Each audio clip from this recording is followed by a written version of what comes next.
വരുന്ന നിയമസഭാ തെരഞ്ഞെടുപ്പിൽ കോതമംഗലം മണ്ഡലം ഏറ്റെടുക്കാൻ കോൺഗ്രസിൽ നീക്കങ്ങൾ ശക്തമാവുന്നു. കേരള കോൺഗ്രസ് ജോസഫ് വിഭാഗം മത്സരിക്കുന്ന മണ്ഡലത്തിൽ കഴിഞ്ഞ 2 തവണയായി ഉണ്ടായ തിരിച്ചടിയാണ് ഇപ്പോഴത്തെ ചർച്ചകൾക്ക് കാരണം.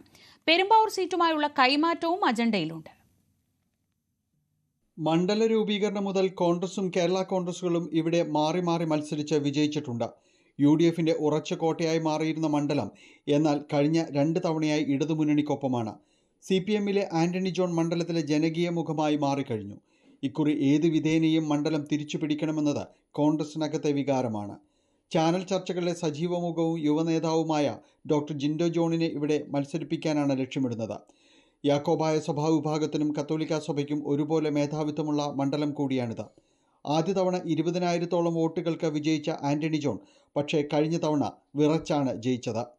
UDF ജില്ലാ കൺവീനറും ജോസഫ് വിഭാഗം നേതാവുമായ ഷിബു തെക്കുംപുറം ആന്റണിയുടെ ഭൂരിപക്ഷം 6,000-ഓളമായി കുറച്ചു. അതുകൊണ്ട് തന്നെ ഇത്തവണ വലിയ പ്രതീക്ഷയാണ് ജോസഫ് വിഭാഗത്തിനുള്ളത്. മണ്ഡലമാറ്റം യാതൊരു രീതിയിലും കേരള കോൺഗ്രസ് അംഗീകരിക്കില്ല. സാമൂഹ്യ സേവന പദ്ധതികളുമായി ഷിബു തെക്കുംപുറം മണ്ഡലത്തിലെ സജീവ സാന്നിധ്യവുമാണ്.